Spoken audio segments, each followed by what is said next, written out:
ये भारत है कि सीरिया मसूल है, मैं पूछना चाहती हूँ। पार्टी मायने नहीं रखती, मेरे लिए धर्म मायने रखता है। अगर न्याय सबके लिए एक है, न्याय की देवी अगर अंधी नहीं है, और वो अंधी इसलिए है कि सबको समानता से देखती हैं, अगर वो अंधी इसलिए नहीं है, हमको देखना ही नहीं है, हमारे लिए वो अगर वो अंधी है, औरों के लिए अंधी नहीं है।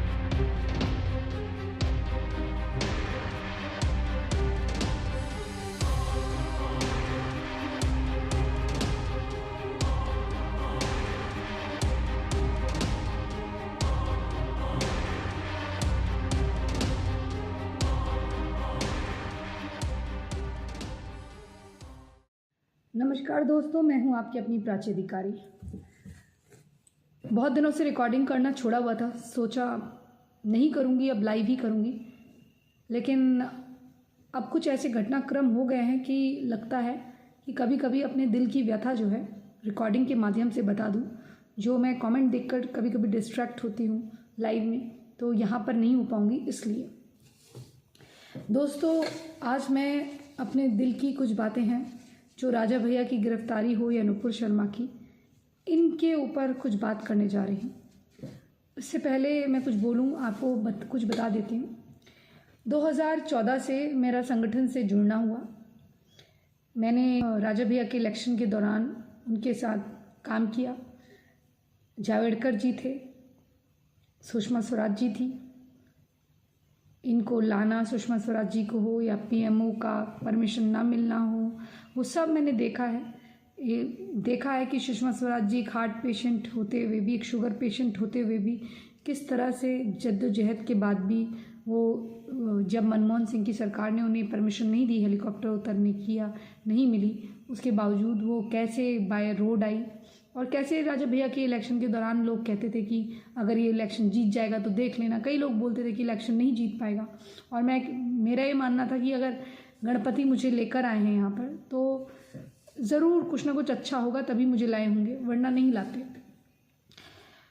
मैंने पहला लाइव डिबेट जब करा तो मैं नहीं भूल सकती कि मैंने राजा भैया के वहाँ फ़ोन करा और राजा भैया ने कहा आप यहाँ आ जाइए।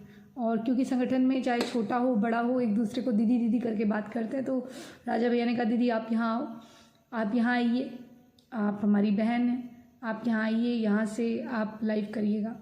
तो राजा भैया ने अपने वहाँ से मुझे लाइव करवाया। सुदर्शन का प्रोग्राम था, मुझे याद है, बिंदास बोल का, और पहला मैंने उन्हीं के वहाँ से करा। और जो मेरे इस चैनल में भी आपको कहीं दिख जाएगा, सबसे नीचे होगा, दिख जाएगा। उसके बाद 10 बजे तक मैं वहीं थी।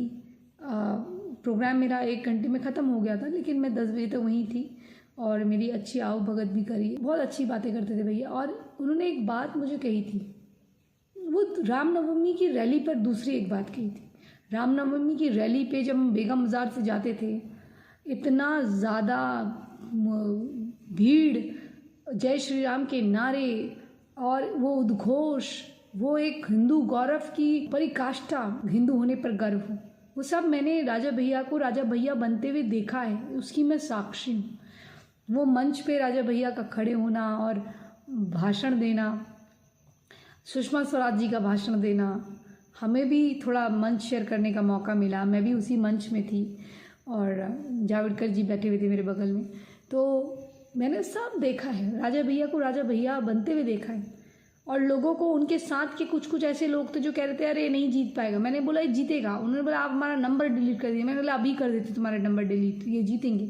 तो मैंने वो सब चीज़ें देखी। मेरे कहने का मतलब ये है कि जब सेकंड टाइम राजा भैया से मिली तो उन्होंने कहा कि, मैंने कहा भैया आपको, आप इतना लगे हुए, आपको डर नहीं लगता? उन्होंने कहा देखिए मेरे लिए पार्टी मायने नहीं रखती, मेरे लिए धर्म मायने रखता है।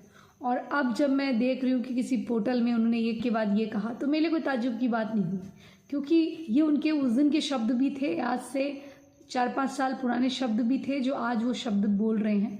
वही शब्द उन्होंने पहले भी बोले थे, वही काफ़ी बाद में भी बोले। और मुझे खुशी है कि मैं ऐसे व्यक्ति के साथ जुड़ी। और मैं ये मानती हूँ कि कोई भी संगठन तब तक मजबूत नहीं हो सकता जब तक वो अपने लोगों को मजबूत नहीं करता। आज मुझे बड़ी तकलीफ़ हो रही है कि जिस संगठन के लिए लोग एक पैदल सिपाही की तरह, फुट सोल्जर्स की तरह काम कर रहे हैं, देश की प्रत्येक जनता साथ में जुड़ी हुई है, लेकिन अगर आपका कोई रिप्रेजेंटेटिव, आपका प्रतिनिधित्व करने वाला व्यक्ति कहीं से आपका प्रतिनिधि आता है, जनता का चुना हुआ, इसका मतलब जनता उसे प्रेम करती है तब उसे चुना हुआ है। इसका मतलब जो उसकी बातें हैं जो जनता को पसंद आई है उसी की वजह से उसको लाया गया है।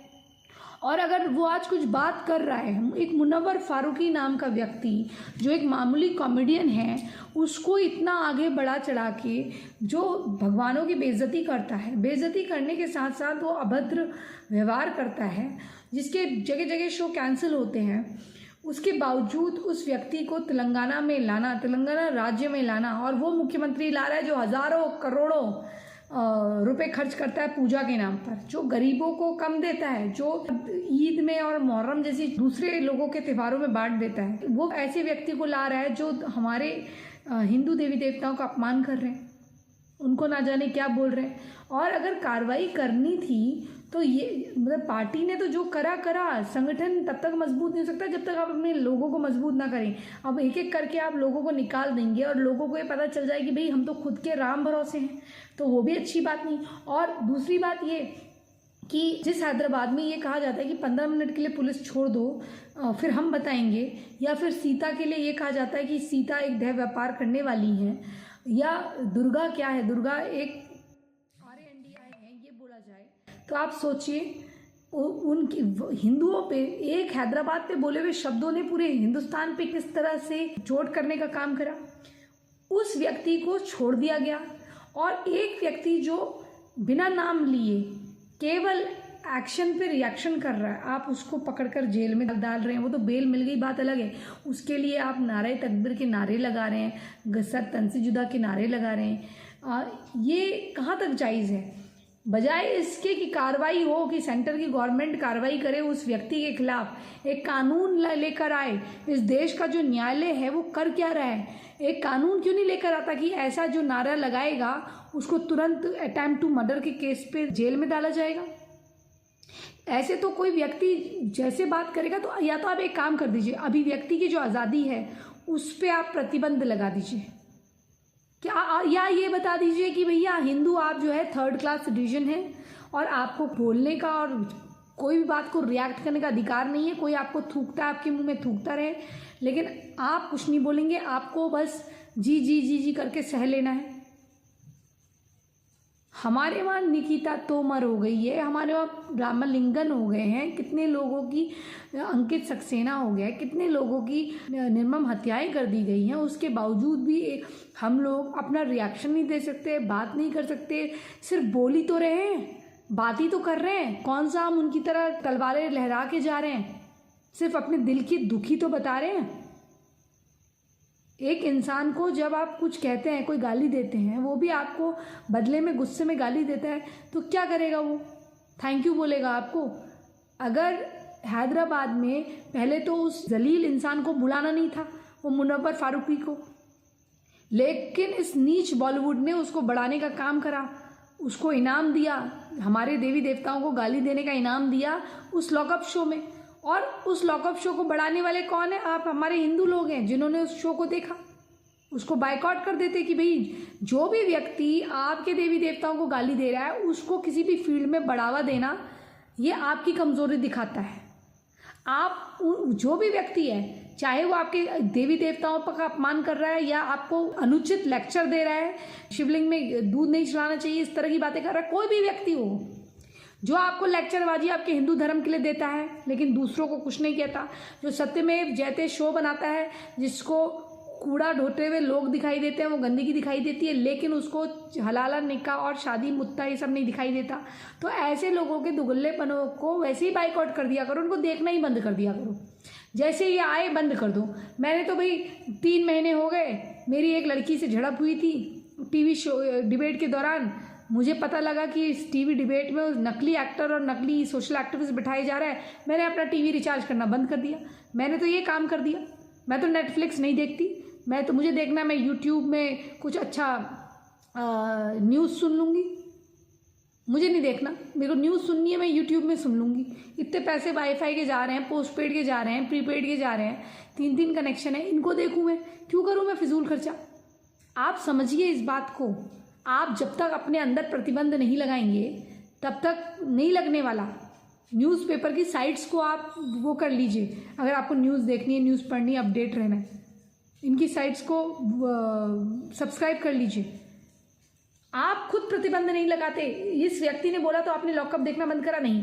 अब बात यहाँ तक हो गई कि मुनव्वर फारूकी का आना, उसको इनवाइट करना, उसको लेकर इतना हंगामा होना, और एक हिंदू व्यक्ति है जो हिंदू हृदय सम्राट माना जाता है हैदराबाद का, तेलंगाना का, आप उसको अरेस्ट करके क्या कर रहे हैं? जिन जिन लोगों ने उसको वोट दिए हैं, जानते हैं कितनी भावनाएं जुड़ी हैं उसके साथ, जानते हैं कितना दुख होता है कि अपना कोई व्यक्ति जिसके लिए लोग रात भर 2-2 बजे बाहर खड़े हुए हैं, नारे लगा रहे हैं, और जिसके अगेंस्ट में वहाँ नारे लग रहे हैं कि नारे तकबीर, मतलब अल्लाह अकबर, और उसको मृत्यु दंड देने की बात कर रहे हैं, सड़क में उतर कर उसको जनता को भयभीत करने की बात कर रहे हैं, सब तो तन से जुदा के नारे लगा रहे हैं। ये भारत है कि सीरिया मसूल है, मैं पूछना चाहती हूँ।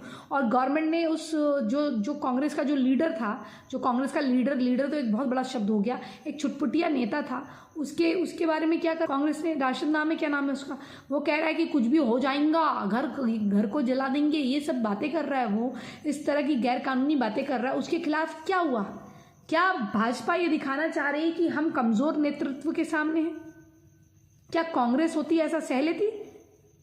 देखिए, कांग्रेस हमेशा जो वामपंथी विचारधारा है कांग्रेस है, ये कुचल देती है अपने शत्रुओं को।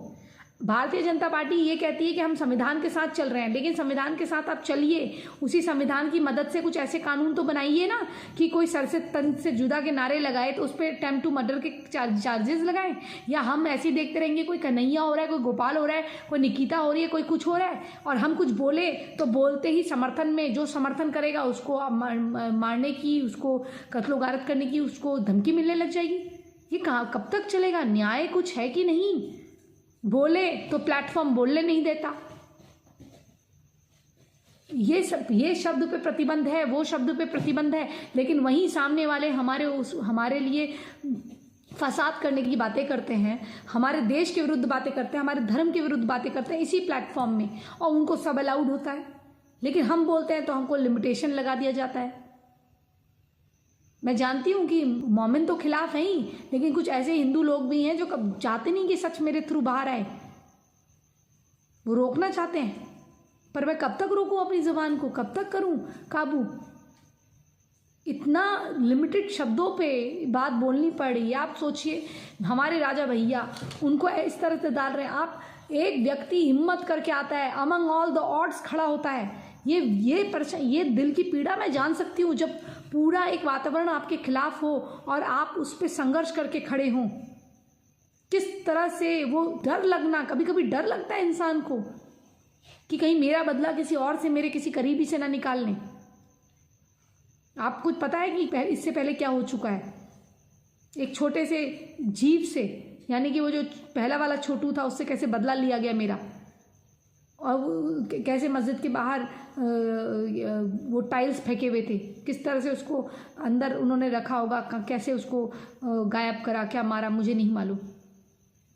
लेकिन दुनिया के डॉग्स मिल गए, लेकिन मेरा नहीं मिला, मेरा पशु बेटा नहीं मिला। आप जानते हैं, इस चीज़ को मैं जानती हूँ। तो जो इतनी नीची सोच रख सकते हैं कि किसी को तकलीफ़ देनी है तो उसकी चहेती चीज़ को ख़त्म कर दो। जो मुझे नई धमकी मिली थी उसमें क्या था? मेरे पिता के लिए था। तो कहीं ना कहीं वो डर, वो चीज़ें मैंने महसूस करी है कि अपने लिए आदमी नहीं डरता, लेकिन अपनों के लिए डरता है। तो वैसे ही आप सोच सकते हैं, राजा भैया पूरे उन्हीं एरिया में रहते हैं, उस ओल्ड सिटी में रहते हैं। अगर पार्टी उनका साथ छोड़ दे तो वो कितना ठगा सा महसूस करेंगे अपने आप कि जिस पार्टी के लिए मैं खड़ा हुआ, जिन लोगों के लिए मैं खड़ा हुआ, अपने हाथ झाड़ ले रहे। मैं जानती हूँ कि अगर हम कोई गलती करें तो हमें अपने ऊपर जिम्मेदारी लेनी होती है, संगठन का नाम नहीं लेना होता, लेकिन संगठन को भी तो चाहिए कि अपने लोगों के साथ खड़े हो। राशिद नाम है कि क्या नाम है मैं नहीं जानती उसको, वो ओवैसी के छोटे भाई जैसा ही दिखता है। अब आप बताइए, वो व्यक्ति कह रहा कुछ भी हो जाएगा, 23 तारीख तक ये करेंगे वो करेंगे, छोड़ दीजिए, छोड़िए मत, उसको गिरफ्तारी करिए, और नहीं तो आग लगा देंगे, कर देंगे। कहाँ की बातें हैं? हम एक सिविलाइज्ड नेशन में रह रहे हैं, हम न्याय संगत वातावरण में जी रहे हैं। क्या हम 3rd कैटेगरी सिटीजन हो गए? ये कैसा वातावरण आपने बहुसंख्यकों के लिए कर दिया है कि हमको हिंदू होने की सज़ा मिल रही है। या अगर आप हमें न्याय नहीं दिला सकते हैं, अगर आप हमारे साथ नहीं खड़े हो सकते हैं, आप हमारे किसी भी बात पे नहीं बोल सकते हैं, तो कृपया करके हमें बता दीजिए। हम सर्वसम्मति से पूरा जो देश है वो, और जिनको नहीं अपनाना होगा वो अपने आप को ख़त्म कर लेंगे। और क्या करें, आप बता दीजिए क्या करना है।